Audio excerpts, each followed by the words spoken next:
It's Flames Nation Radio, delivered to you by DoorDash and by Eau Claire Distillery, the makers of Rupert's Whiskey, the official whiskey of the Calgary Flames. And we're firmly into the off season. We're recording this episode a day early, and a day early, it'll go up on a Wednesday rather than a Thursday, because Thursday is round one of the National Hockey League's annual entry draft. It begins, for those of you who want to follow along, it begins at 5 p.m. Mountain Time, live from Montreal, Quebec, and the Bell Center. Our pal Pat Steinberg will be there doing some live coverage for Sports at 960 The Fan and representing Flames Nation at the event. Round two goes on Friday, beginning at 9 in the morning Mountain Time, 11 p.m. or 11 a.m. Eastern Time in Montreal, again from the Bell Center. So it's gonna be a long 24 hours, 48-hour period for a lot of hockey folks. I'm Ryan, he's Shane. It's Flames Nation Radio Draft Edition.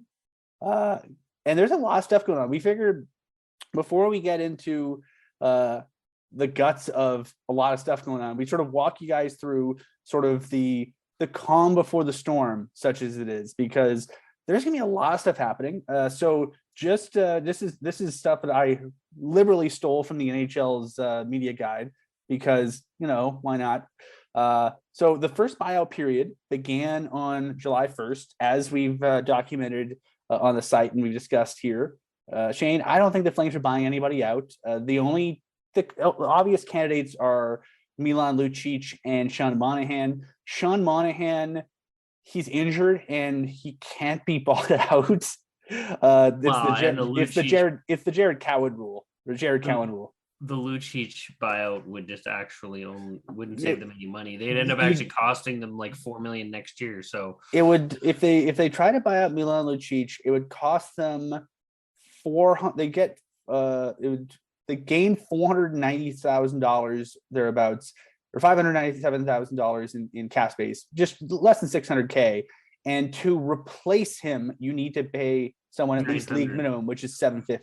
So if you can't replace the guy with the money you're saving, what's the point? You're actually increasing the cost against the cap of that roster spot, which is a weird decision, which is why they're not doing it. Yeah, so Monahan would have to clear, he'd have to pass medicals. They're not going to make him do that. So there's been fans saying he's going to retire online. I think you're crazy. I saw some footage of him. Sean Monahan was recently honored by the city of Brampton. They named a park after him, Sean Monahan Park. It's actually two parks. There's sort of a north half and a south half. So there's Sean Monahan Park North and Sean Monahan Park South, which is really cool. And evidently, Sean was moving around pretty well. So some amateur medical folks were like, looks like he's doing pretty good. I don't know. I only saw some clips, but he was crouching down and signing things, and evidently he didn't double over in pain and collapse or anything. So by all accounts, Monahan's doing good, but Monahan he's not doing probably well enough to get medical clearance for the purpose of a buyout, because why would you, if you're Monahan, why would you consent to do a medical just for the buyout? That seems weird. And on the other hand, he's not doing poorly enough to retire. So he's going to play. He's going to play. I was talking about Lucic. I was talking about, some fans thought, why would Milan Lucic retire? He just exactly. I don't get it. It's like some weird thing they've got so they can make their own cap friendly rosters. Fantasy dream. It's 5-dimensional chess that doesn't make any sense. I will suggest, having no inside information, folks, that the most likely way the Flames get cap relief is not from a buyout; it'd be from a trade. Lucic could be valuable. So Lucic, actually, if you bear in mind his that escrows at 10% for the 22-23 season, he is owed $900,000, of which 12.5%. Don't ask me to do this kind of math off the top of my head, but a decent amount of money would be covered by the Edmonton Oilers. And so if you're an acquiring team, you can get a $5.25 million cap hit for less than $800,000 actual cash. That's not bad. That's enticing. Actually, it's the actual cash should be, I think I worked out the math, the actual cash would be $787,000.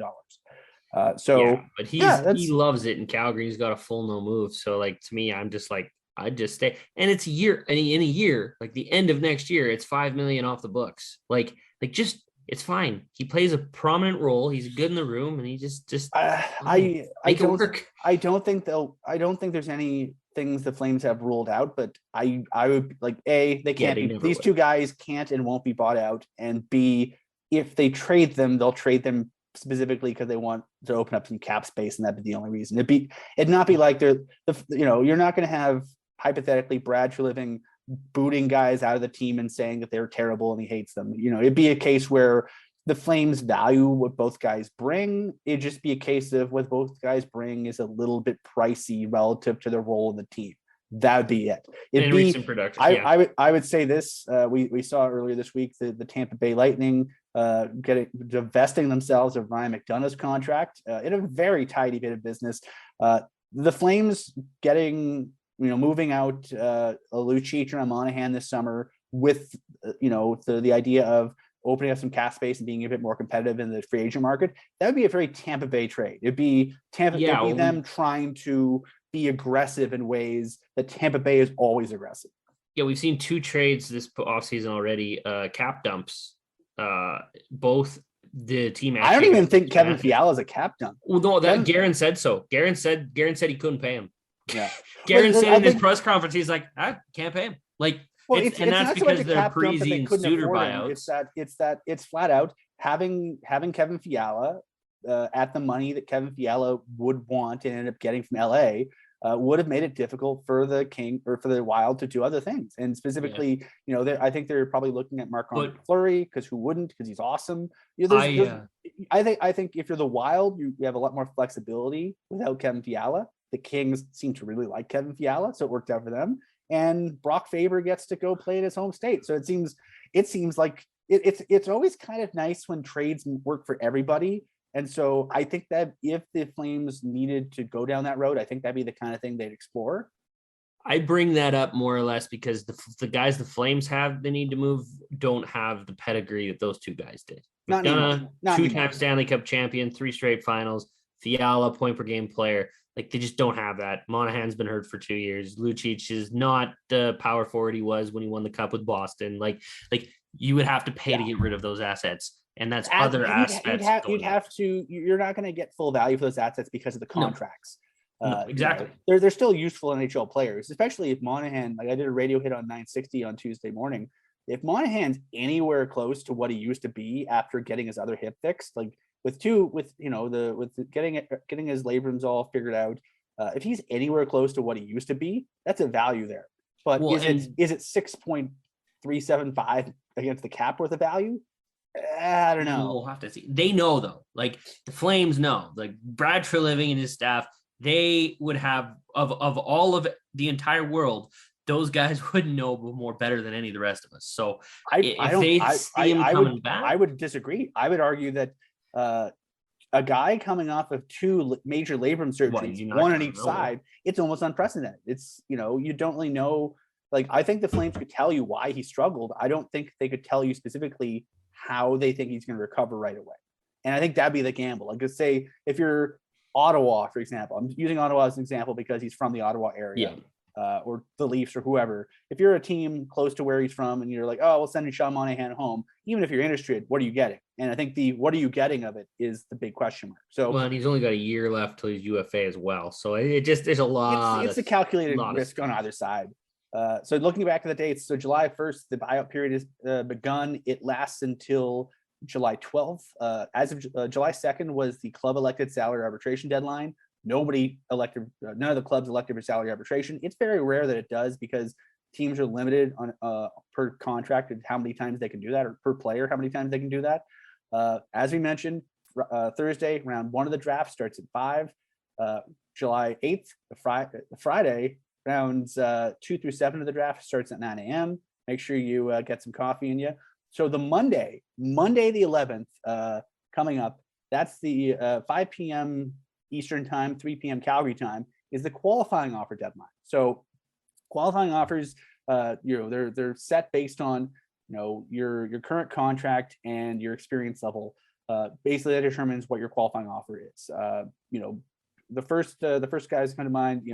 Getting hefty qualifying offers will be obviously Matthew Tkachuk, Andre Mangiapane, Oliver Shillington's is not that big because he was coming off a league minimum contract, so he's not going to be getting a ton. But there's a lot of guys, so questions of, the Flames have a few gentlemen who signed in Europe. Johannes Schindval signed with Brunas. I believe Itutulola signed RFA as well. Don't know what they'll do with him. Maybe, yeah. Realistically, really the two minor league ones you mentioned the three in the pros, but Matthew Phillips and Adam Ruzicka, kind of the two minor league ones outside Martin Pospisil, kind of three. There's really, I think there's not too many question marks with the QOs though, outside of the, will they qualify the guys who are going to be playing elsewhere next year? I mean, the QO qualifying offers that have to go out: Mangiapane and Tkachuk, no brainers. Oliver Shillington, no brainer. Who else? Matthew Phillips, no brainer. Pospisil, no brainer. Ruzicka, no brainer. Then there's Talola, Schindval, Pullman, and Tyler Parsons, and I just don't see them doing Parsons. Parsons will be a no because he hasn't played in over a year. Pullman's a maybe. I've warmed up a bit about Pullman over the last little while because I saw a lot of him in the playoffs. He's solid. Like he was playing with Valimaki, and his gig was basically be the defensive conscience so that Valimaki can do his thing. And it didn't really work out so much in the Valimaki sense of it, but Pullman is solid. I mean, is he going to be much more than a solid AHL D-man at his age and at his progression rate? I don't know, but you still need them. But they need veteran. Like next year, all they have signed. Connor Mackey is he's no longer waiver exempt, so he's either going to be on. I think Mackey will be elsewhere next year. And then they have Kuznetsov, Solovyov, and Poirier, who are all like Kuznetsov and Poirier barely have any AH experience. Solovyov's got 1 year. I think they probably go out and sign some veteran guys to try to re-up some of their existing veterans, but I think just for continuity, having Pullman there to sort of play with those young guys, I think it has some value there. And he's not going to be expensive, so there's some value there. And then the question marks we had about Schindval and Talola. If you qualify them, you hold on to their NHL rights. Historically, when guys have defected, the types of RFAs these guys are going to be are known as defected RFAs. So there's really no downside to qualifying them. It doesn't count against your contract limit. You hold on to their rights because it doesn't cost you anything. So the qualifying offer expires at some point in August, right? No, not in August. I'll get to that in a sec. Oh yeah. Qualifying offer deadline is you got to submit qualifying offers to the players by July 11th. The buyout period ends at 5 p.m. Eastern, 3 p.m. Calgary time on July 12th.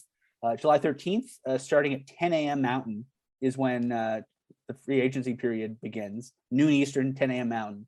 That means that the Flames can offer an 8-year contract to Johnny Gaudreau up to I think it's 11:59 p.m.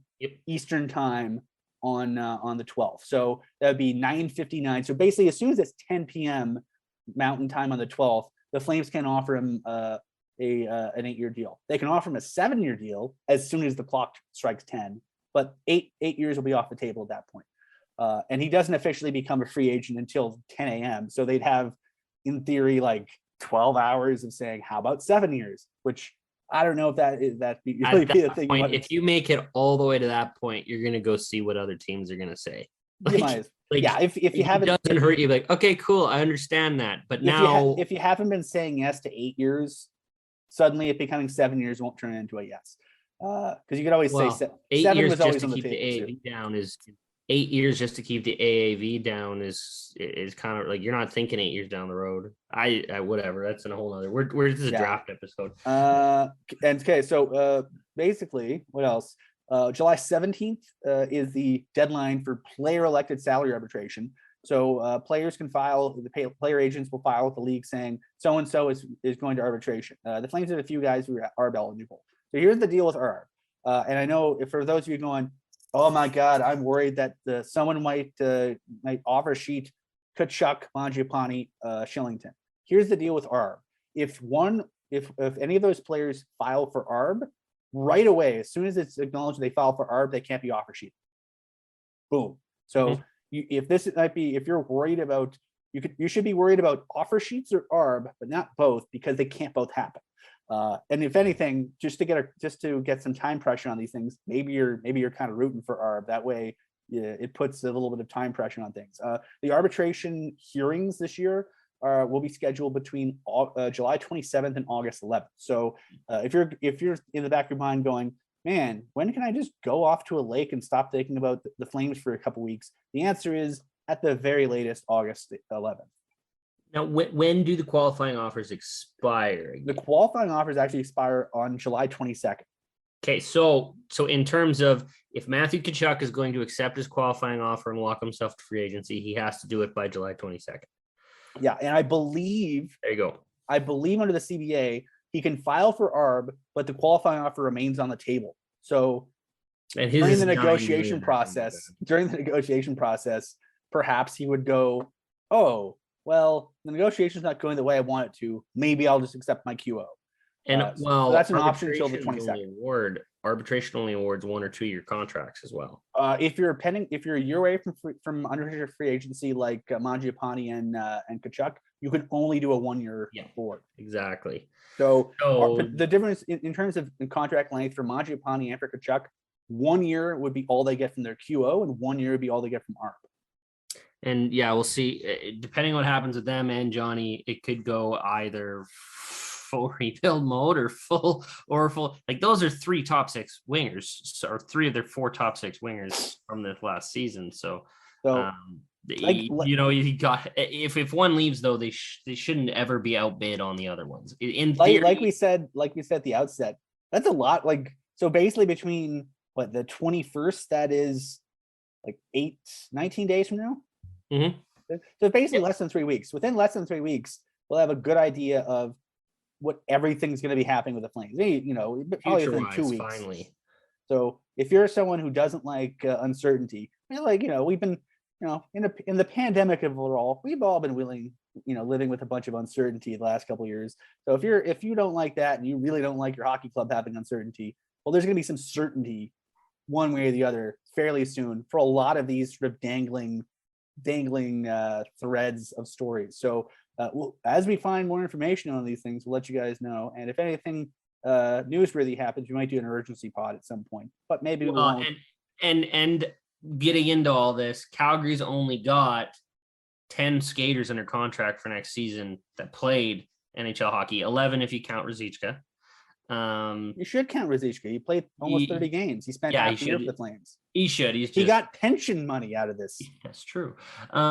So they have a lot of signing to do outside of the big guys. So that's without Mangiapane, Tkachuk, and Shillington. You could add those 3. I'll tell you this: the Flames are as anxious, and I don't want to say excited, but the Flames, let's be honest, the hockey ops department is full of people like you and me. They just work in hockey.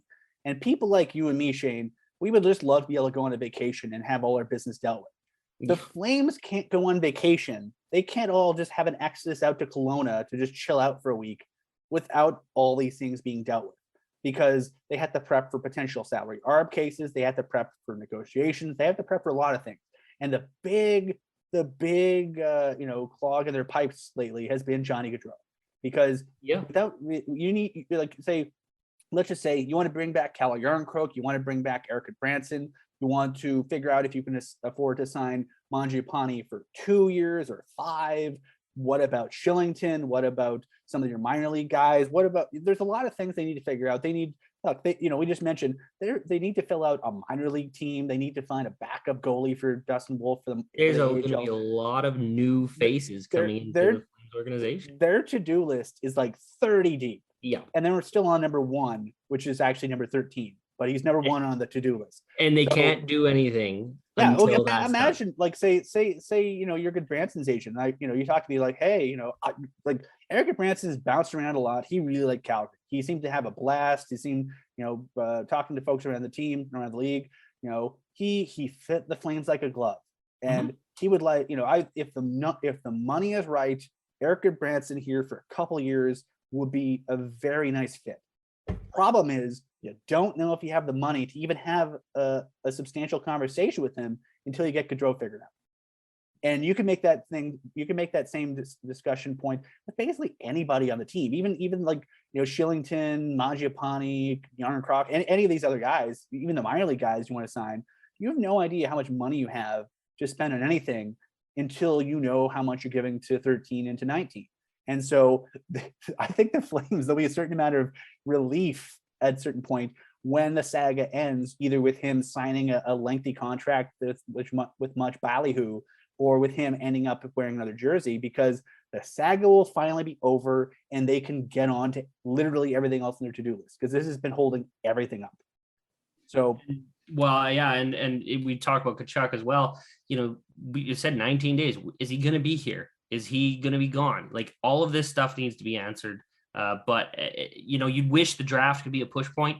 You wish that you could say, "Hey, please let us know what you're doing." It kind of is, and it kind of isn't. It kind of is and kind of isn't, because like you're probably going to get a sense that I think they're probably going to push for a sense of who's going to be here long term. How long term is long term? Are going to call up Calgary this weekend at the draft, or weekend, it's Thursday, Friday, and say, "Hey, we want to sign Johnny Gaudreau. Are you interested in moving his rights?" We don't know. Like you said, it's dead quiet. We don't know exactly what's going on. We only get the reports from the big guys like Saravelli and Friedman, and it's just kind of stalled. And so if you're a GM and you want to pitch Johnny Gaudreau and maybe you want the 8th year, why wouldn't you call up the Flames and ask if they can have him? And if you're the Flames and you're not getting the sense he's going to stay, it'd kind of be stupid to hold on to him for another 7 days only to see him walk. It's to the point where that conversation needs to be had, and they've been done right by the player most of the time, but it's about time they start doing right by the team. So it's coming up pretty quick, and you can't wait on people forever. It is a business. So yeah, and on that route, let's talk about briefly. Brad Treliving is very good at trades most of the time, and the draft is when he gets a lot of this stuff done. Off the top of my head, good trades he's made, draft adjacent. I'm not a big fan of the Hamonic trade. I thought it was a little bit much. I get why you got cost certainty. I think they had several years of Hamonic at I think 3.857 or something. Less than four. Let's say decent. You had cost certainty for a shutdown guy. I wouldn't have made the trade, but I understand why it was a type of player they didn't have, so I kind of understand why they wanted to do it. I wouldn't have. I don't like the price. I liked the player. I don't like the price. But if you look at the other moves that Treliving has made, Brian Elliott for I think a second and a conditional pick that they didn't end up spending. The second turned into Jordan Kyrou. You probably wish you had Jordan Kyrou, but on the other hand, I mean, Brian Elliott was pretty good for the Flames, and it was in a situation where every year they went, "What do you do about goaltending?" And then they had to keep signing and trading for guys every year. So that was part of the merry-go-round of let's grab another goalie every year. I liked Elliott. I thought it was a good move, and Elliott, Elliott's he's still in the NHL. He's not a bad goalie. Dougie Hamilton obviously was just some beautiful work by the Flames hockey ops group, where they punted on guys that didn't want to be here or weren't going to sign. You turn Sven Baertschi's trade request into a second rounder. You turn Curtis Glencross, a pending UFA, into a second and a third. Then you turn your own first and your own second, and that second from the Glencross trade, into Dougie Hamilton. Sweet. And then you trade up with the extra third you got, and you get Oliver Shillington at the end of the second round. Well done. And then, I can't say enough good things about that than Hanifin Anderson, or the Hanifin Lindholm trade. I mean, you would have wished to keep Adam Fox, but if he wasn't going to be there, there's not really much value to be had. So, and he was obviously very forthright in telling the team that, yeah, I mean, I'm not coming. So, I have the right to stay at school. I think Brad Treliving's earned a reputation as sort of being, a bit of a trade wizard at times. And I think this be, if you're a bit nervous about the Gaudreau of it all, we can understand that, because I think there's a reason to be nervous about the Gaudreau of it all. But I'm honestly kind of anticipating, eagerly anticipating what Treliving does this offseason, because especially with the draft, I'm not going to say he's going to make trades, but I think he developed a reputation as a guy who figures out ways to get creative and find solutions to some roster construction issues that his team has had. Admittedly, some of the roster construction issues were self-inflicted, but I'm kind of excited to see, the non-pick part of the draft as much as the picks that they're going to make, because that's where you do your team building. Especially because the Flames only have 3 darts to throw at the dartboard, and you'd want to hit a bullseye. You got to have more ammo. Usually have more ammo. So Brad likes to trade down and get more picks. He likes to trade up to grab players he wants as well. So he's very movable at the draft. So I'm interested to see with what they do. I've been steadfast thinking that they're going to trade down, try to get a 3rd and maybe another 5th or something like that for their 2nd. Someone will want someone. They need a 6th, Yeah, they need more 6th, 4th, and 6th, please. Give us a 4th and a 6th. They haven't hit on 4ths in a while. They need to hit the Flames. Their magic is in the 6th. So if you're listening, Brad, and we know you listen to FlamesNation Radio exclusively, you're probably shushing everybody in the hockey ops room right now. Be like, no, we need to hear what these guys say. If you need to trade down, make sure you get a 6th or 2 added, because just because you guys know what you're doing down there. Rory Cairns, back. Yeah, well, they've just been Mangiapane, Phillips, just really good. Itu Talola, who went to Europe, but Itu Talola, you got 3 years of Itu Talola for a 6th rounder.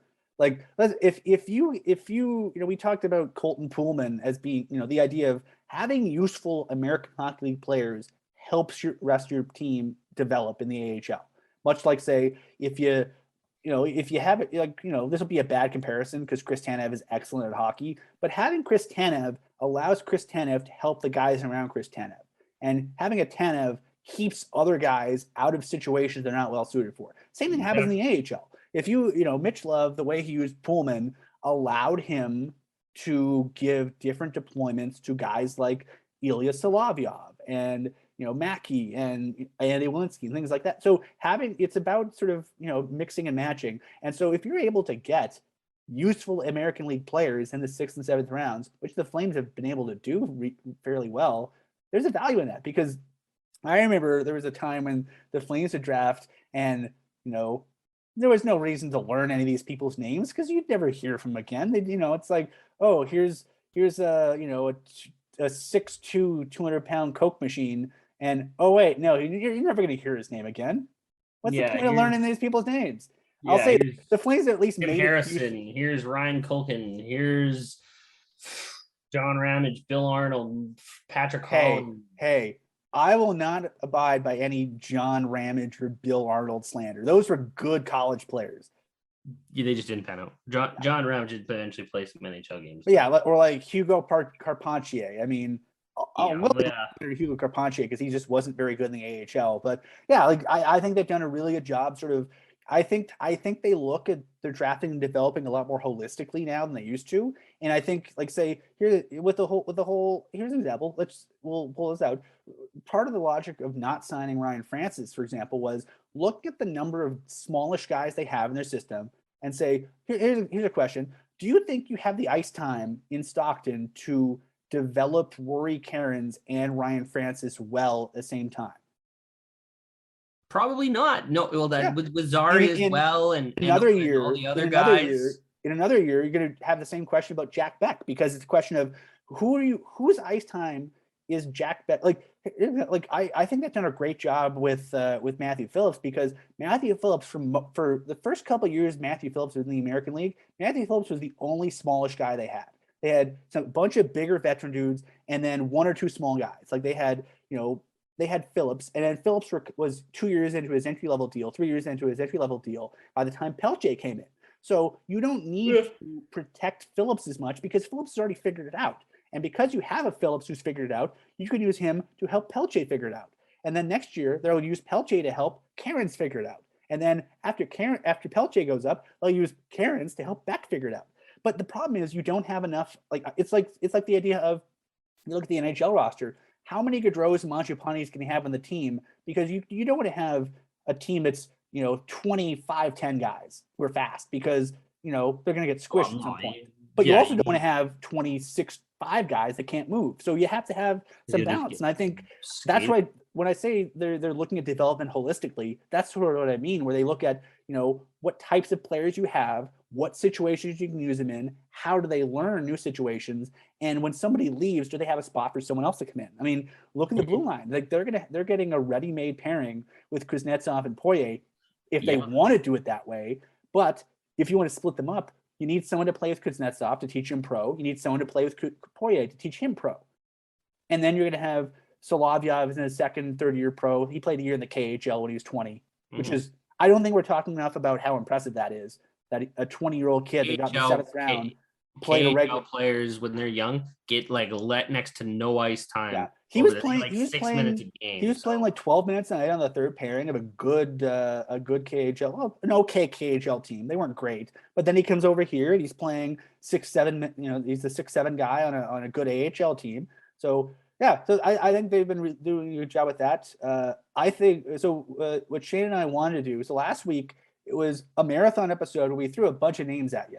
And it was, you know, so in the interim, we've had a bit more time to sort of drill down in some of the names. You know, we have, I'd say probably close to 24 second round target bios up on FlamesNation.ca. And we encourage you to check them out. We also encourage you to check out Chris Peters' Top 100 over at Daily Faceoff. And Nick Richard, who's our counterpart at the Leafs Nation, he also works for Dobber Prospects. Nick's a very smart guy. We've quoted him and his Dobber work extensively throughout our second round target series.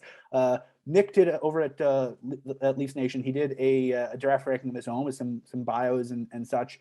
So we'll link to that when we post up the podcast, because between Nick and Chris Peters and the smart people over at FC and the smart people over at Dobber, there's a lot of good information out there. So you know, we encourage you. We're going to share with you guys three draftees, potential draftees a piece that we think, oh man, it'd be great if the Flames got insert name here.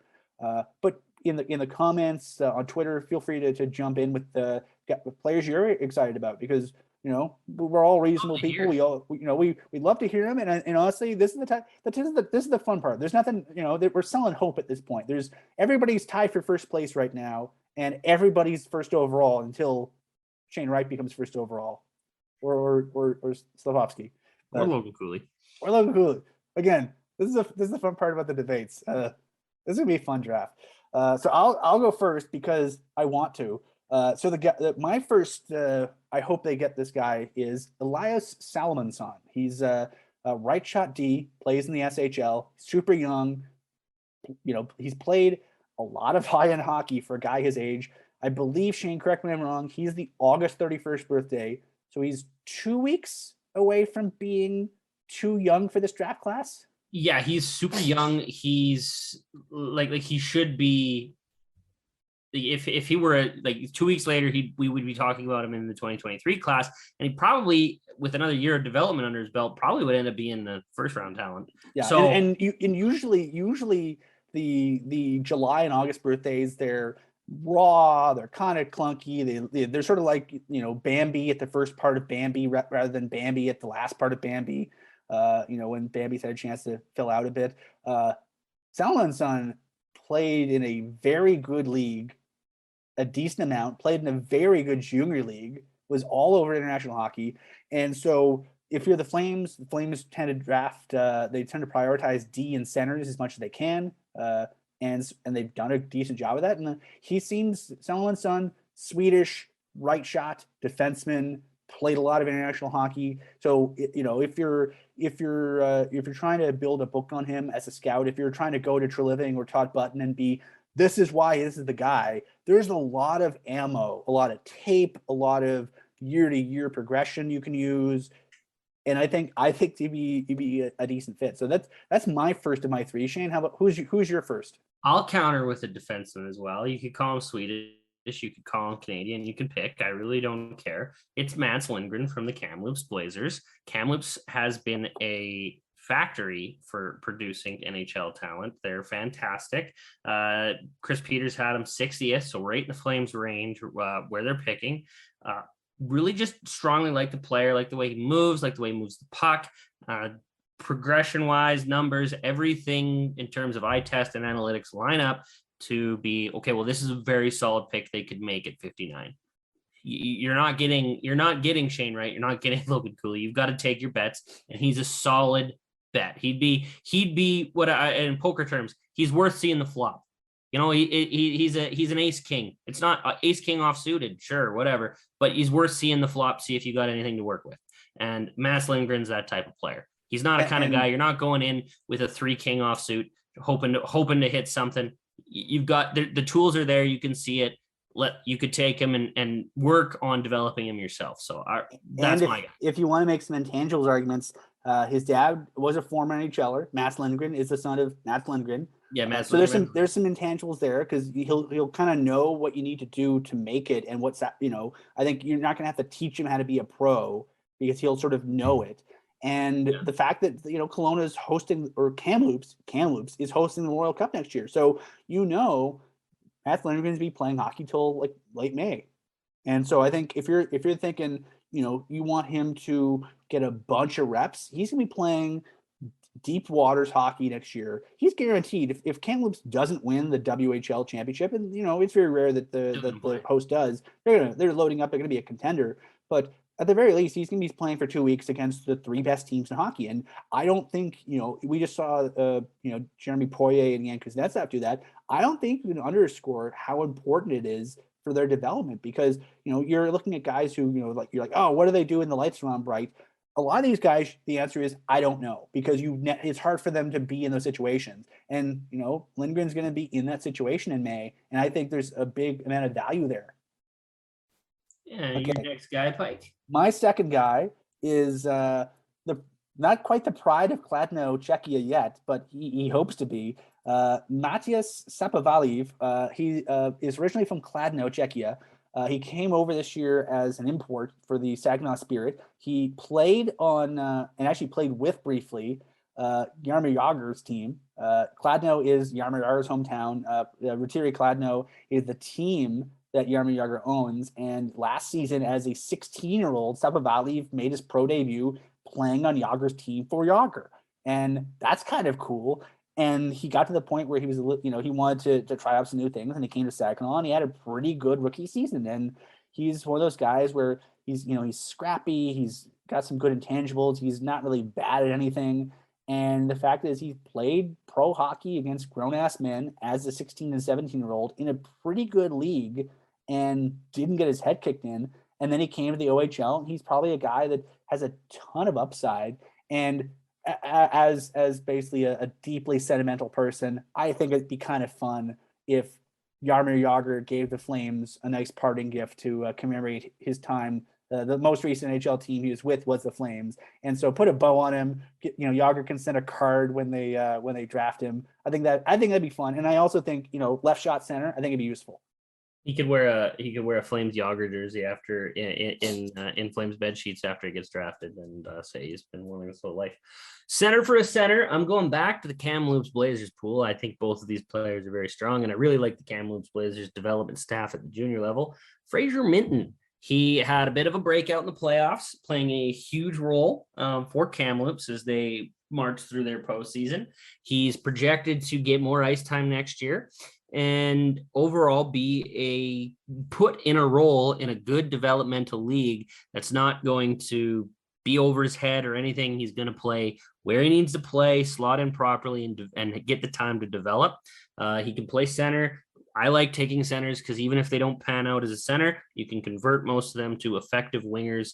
He's got the tools in terms of a shot, which is huge. Flames don't have too many high-end scorers, and he knows how to get to the net. Tyler Toffoli, he can work on his board play a little better, but is in terms of getting to the net and driving the net, Mangiapane Toffoli not quite the same level as them, but you can work on that and you can coach that into him. So I like Fraser Minton. Well, I'm going to go with my last guy, and my last guy feels very Flamesy.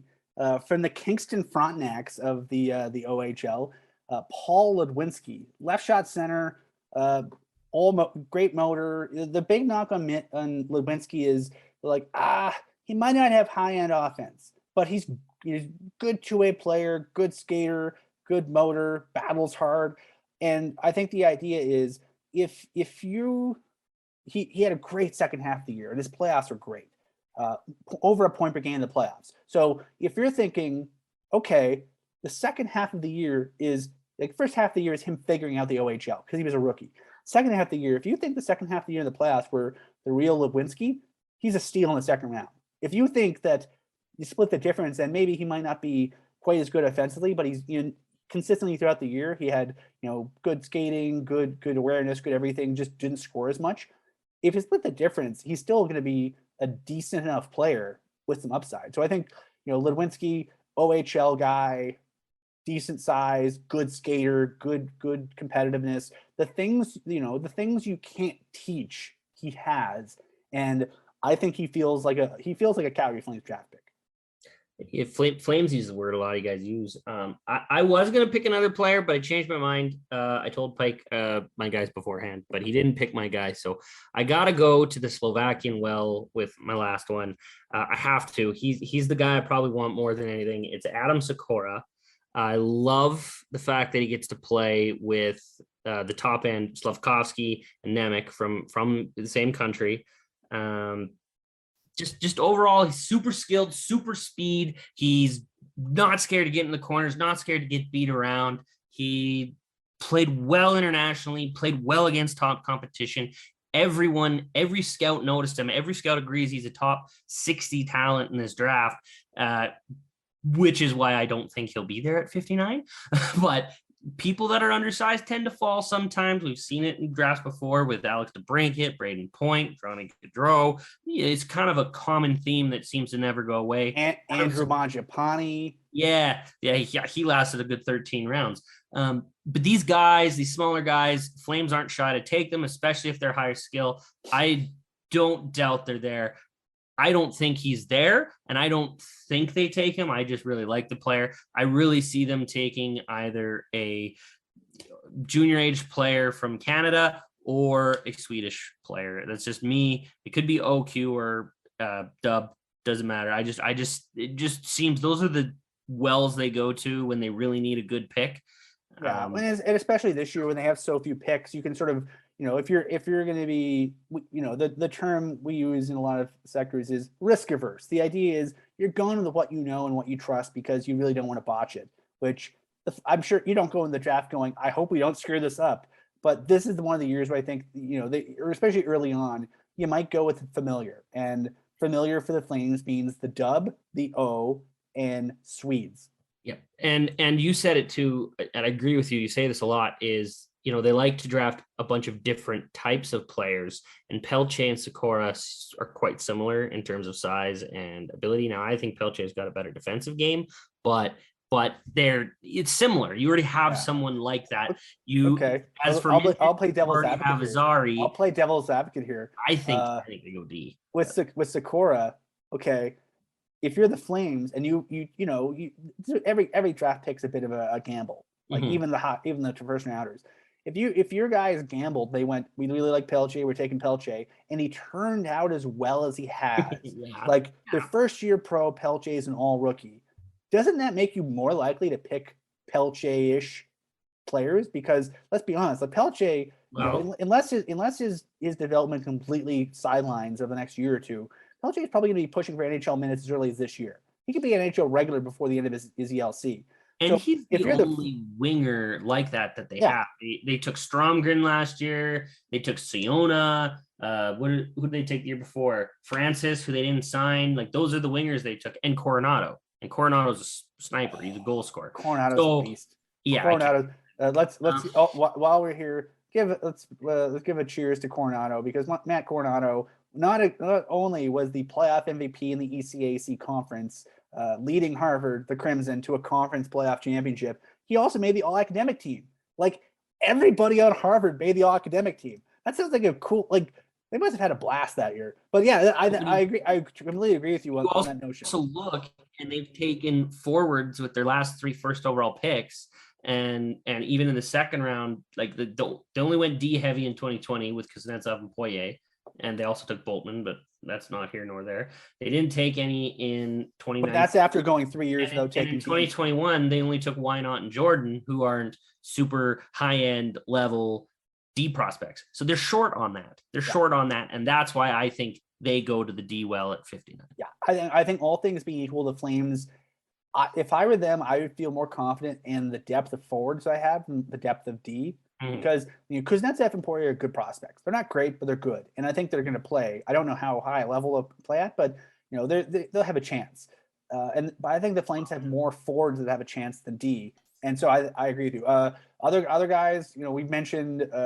We won't get into this too much, but this is a good year for D. Sort of where we expect the guys we expect the Flames to have around where they go. I mentioned Salomonsson.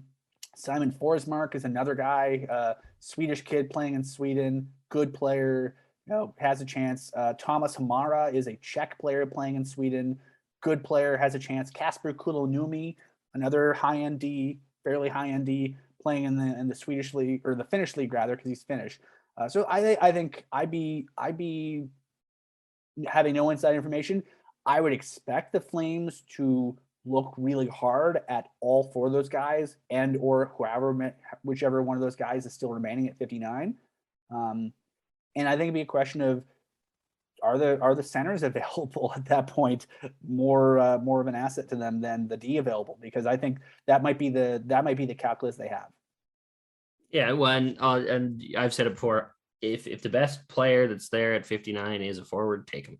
I just did a piece on Gleb Trikazov. I don't think he's going to be there, but he definitely, if he's there, he's the best. He would be the most skilled player there, most skilled in terms of offense and possible high-end potential.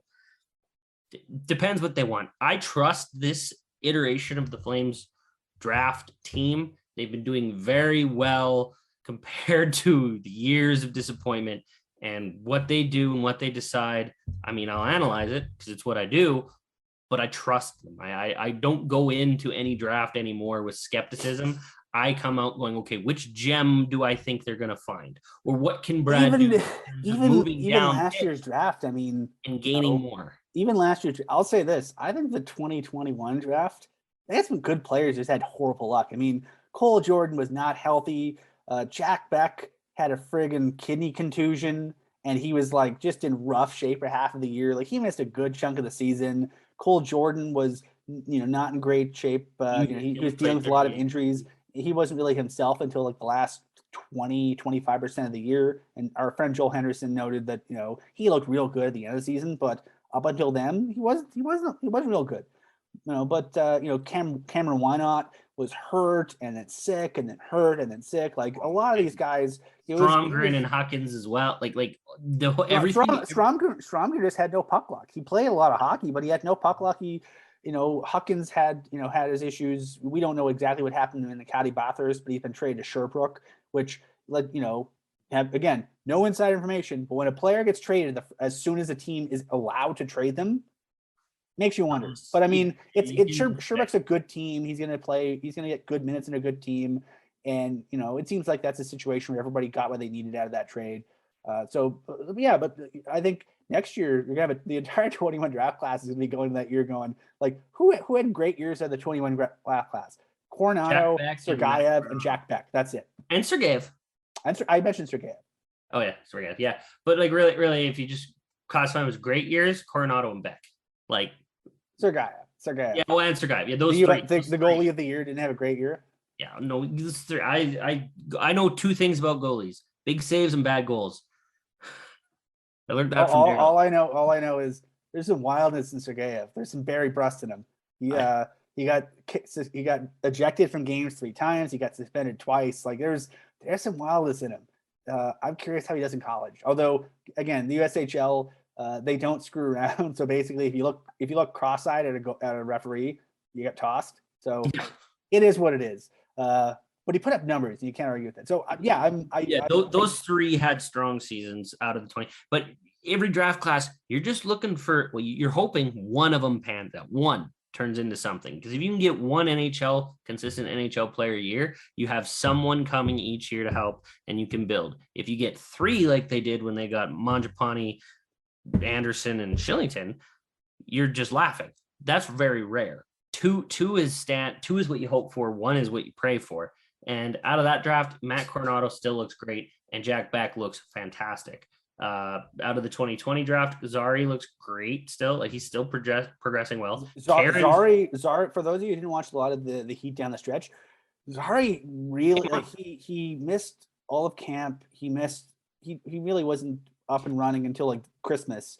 He had a great last 6 weeks of the season, and he was great in the playoffs. Well, you talk about Ludwinski and his first half versus his second half. If you consider the first half you figuring it out and the second half you being you, then Zari falls right into that same category of he figured it out. And I'm very interested to see how he starts the next season, especially seeing is if we project Ruzicka to be full-time on the NHL roster, which in my personal opinion, he should be. He's very effective there. I have no idea who the centers are going to be on the AHL team next year, because they're all either graduating or pending UFAs or whatever. So that's true. We'll get into that later. But yeah, I think it's it kills me that I can't be in Montreal this week for the draft, because it's my favorite event. It's the best. If you have a chance to go as a fan, as media, as a bystander, as whatever, go to a friggin' draft. They're a blast. It's like, it's like hockey Christmas.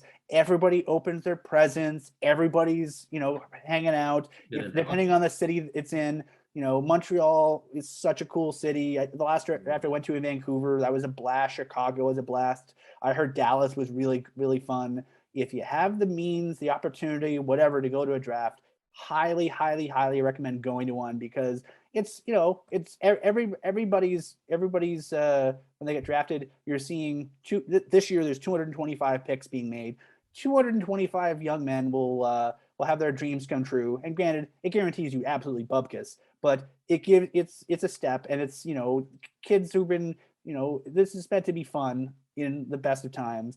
And so many of these young guys have been, Jane and I are old now, especially me, but all these young guys, I mean, kids who were born in 2003, 2004, have been working their entire friggin' lives, dreaming, sitting up at night, dreaming about being drafted, dreaming about playing for their favorite team, dreaming about hoisting the Stanley Cup. They're not going to get the Stanley Cup over the weekend. Like, it's just not going to happen. That's just not a thing that happens that quick. But they get a chance to put on a jersey and think, I did it. And that's, at the base of this, that's what it's all about. It's all about fun times and dreams coming true. And even some guys who don't get drafted getting a chip on their shoulder and becoming very good afterwards. And to just put in perspective for draft expectations, the Flames from the 2018, 19, 20, and 21 draft have had a collective 0 games played from prospects drafted. So 2017, they've got 82 from Valimaki and 31 from Ruzicka. So like, this stuff takes time. If you want to properly develop pros and get guys into roles, it takes time. So we make dreams come true this weekend. We see the results in 4 to 5 years. Ideally, I see Peltier being close, Coronado coming. Depends what happens with Zari, but I think even if you look at the 18 draft, I think we see Pospisil. I think we see Coronado before the end of the 22-23 season. I would be surprised at the end of the next Harvard season. If he wants to come, he probably would be more than welcome, barring what we all are assuming is another progressive year, right? Like if he takes a massive step back or takes a big injury, knock on all the wood in your house, it could be delayed. But I'm with you on that, Pike. I do think he's not a guy that was that far away to begin with. And, now he needs, after he's playing against guys that are bigger than him in college already, he's effectively learning how to use his size. The technical term for who he's playing against are grown-ass men. Yeah, exactly. So he's learning to use his size and his speed and his spaciousness effectively with the league he's in. Let him keep developing.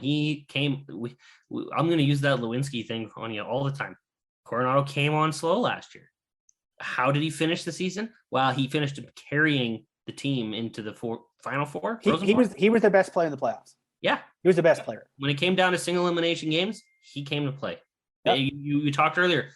How many guys have actually been in the fire? Well, the NCAA playoffs, single game elimination. That's fire from the second you start. Not only single game elimination, but in the national rankings, they were low enough down that they had to win out to make it. Like they would not have made the NCAA playoffs from the conference without winning the championship in their conference. So they were in a situation where to make it to the big dance, they had to win out, and to win out, they had to get Coronado to score the big goals, and he did it repeatedly. Well, the last 10 games of the year were all basically elimination games for them, and they came through and they went. They kept winning. So And a lot of that, like you said, is Coronado. Coronado got the goal that got them there to the final frozen. Okay, let's before we wrap up, let's play a quick game. Okay, Shane, you guess, then I'll guess. How many picks do the Calgary Flames make this week? How many picks? 4. Okay. I think they find a way to get another one. I I'm gonna say wish it's 3. 5, but I think they make 4. I think 3. I think they find a way to get an extra one. I don't know. I think here's my wrinkle. I think the Flames make trades, but I think the picks they gain, if at all, are next year. Well, that's not a bad idea. The next year's draft is unreal. Do not trade that first until you know you're not a lottery team. All right, let's do the plugs. First of all, our buddy Pat is at the draft. He'll be in Montreal all weekend. If you don't follow him on Twitter, shame on you. But if make sure you follow on Twitter and thank him for all his work. And thank you. Make sure you say thanks, Pat, because he appreciates thanks. So Pat's there all weekend long. He'll hopefully return to Calgary in one piece eventually. Round 1 of the draft, which the Flames do not pick in, starts at 5:00 on Thursday on Sportsnet and ESPN in the United States.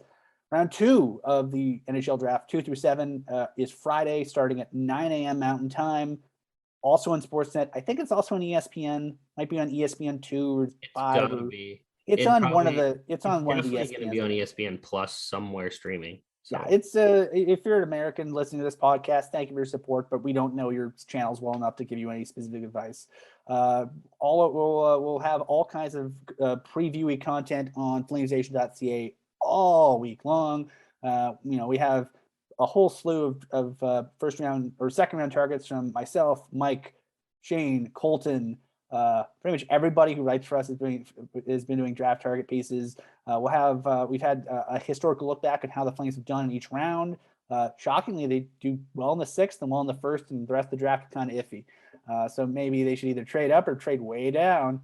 And then we're gonna have some previewy stuff looking at just sort of how the Flames look in terms of their roster, in terms of their cap, what they need to do, what they might need to do it, those kind of things. So it's gonna be a really fun couple days, and as we mentioned off the top, it's gonna be a busy few weeks, and hopefully everything turns out newsworthy, gives us stuff to write and opine about, because that's what it's all about. It's about us flapping our gums and writing some words about sports.